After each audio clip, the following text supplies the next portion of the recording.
दिने जी परिवार बोझ को निज कांधरे बोही नहीं आग को पाद बढ़ाईला जी जीवन सबु कष्ट को सही केवल निज परिवार खुशी पछरे दौड़ुला आज से मनीषटा कहीं के जानी पूरा परिवार उपरे बोझ साजी जाइछि। जीवन प्रतिटी मुहूर्त निजर मृत्यु सह लड़े करी करी सते जेमिति से बाट बड़ा साजिगलानी। घरर ए माटी कांथ आज जेमिति सुखी फाड़ फाड़ हो पड़लानी आउ सेपटे घर सामने से जरी टणा पालटा भी केते दिन सहारा साजिबो तांको पाई। घर उपरर चाल भी प्राय नष्ट हेबाकु बसलानी आउ से सबु भितरे आज चारि प्राणीर संसार को नहीं घर भितरे असहाय अवस्था पड़ी रहिचंदी सुधाकर। बयस तांकर 46 वर्ष हेबो किंतु एई बयस रे भाग्य भी तांको सह एमिति खेल खेलिदेव से कथा तांको जणा नथिला। बयस बढ़िबा संगरे तांको देहर से रोग जे आज तांको पाखरु सबु खुशी को छड़े नबाकू बसिछि। आउ गोटे मध्यवित्त परिवार हबरे दिने बेस खुशी चलुथिबा ए परिवारटा आज दुखर दरिया भितरे जेमिति उजुड़ी जाइछि। हाँ आज्ञा, भद्रक जिला भंडारी पोखरी ब्लॉक तेसिंगा पंचायत अंतर्गत भांगड़ा ग्रामर शय्या साई सुधाकर बारिक चिकित्सा अभाव जीवन मृत्यु सह संग्राम करुथिबा जणा पड़िछि। गत किछि मास हेबो से किछि भी खाद्य ग्रहण करू नाहंती। सामान्य टिकिए जल तांको बंचीबार सहारा साजी जाइछि। किछि दिन पूर्वरु पेटरे जंत्रणा अनुभव करिवारु प्रथमे जसपुर मेडिकल को आनिथिले। प्राथमिक चिकित्सा परे डाक्तर तांको कटक बड़ मेडिकल को पठाई देथिले।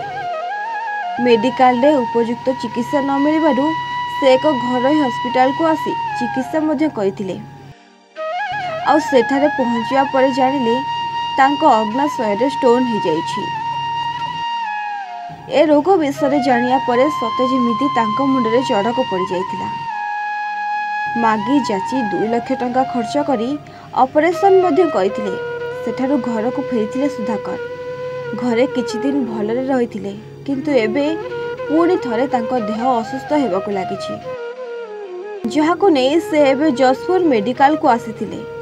हेले डाक्टर कहले मुंडरे कुआडे रक्त जमाट बांधि देइछि आउ तार ऑपरेशन पाई 7 लाख टंका दरकार। टंका नाही बोली घर को नहीं आस्थिले सुधाकर को। हेले तांकर ए जंत्रणा सहिबा आउ जेमिति परिवार पक्षरे संभव हेउ नाही। तेबे एने किछि सहाय्य करिया पाई स्वेच्छासेवी संगठन को अनुरोध करिसेंदे सेमाने। यह सहित भंडारी पोखरीर अग्रणी स्वेच्छासेवी संगठन उम्मीद फाउंडेशन पक्षरु 5000 टंका नगद सहाय्य मिलिथिबा देखिबाकू मिलिछि। यह सहित जदि केही सहृदय व्यक्ति सहाय्य करिया पई चाहउछन्ति ताहाले निम्नलिखित नंबर रे तांको सहित जोगाजोग करियाकू परिवार पक्षरु अनुरोध करा जायछि। कौन हेछि स्वामी घर स्टोन 6 मास हे गेला कटक रोन हॉस्पिटल एबे मुंडर ऑपरेशन करके आनला परे मुंडर होछि ब्लड जमी जाइछि। ब्लड जमी जाइछि नहीं जाइथिनी तथापि टंका 15000 भलिया गलानी। तापरे मझिर थरे नहीं जाइथिले गाड़ी रिजर्व करी भाई माने 15000 टंकार मेडिसिन 100 गाड़ी भड़ा सो जाइछि। तापरे ऑपरेशन हेते जिबा कथा माने एई भड़ा दूसरे पड़ी रही टोटाल किसी खाऊना पीना माने चली भी पारना झाड़ा परिश्रा हो जानी पारना। सरकार को अनुरोध कर मत किसी साहाय्य करते मो स्वामी की भल करमी मो परिवार केमी चलो मो छुआ दुटा केमी मनीष हे ये हाथ जोड़ी अनुरोध कर। मैं राजेश कुमार बारिक उम्मीद फाउंडेशन संपादक।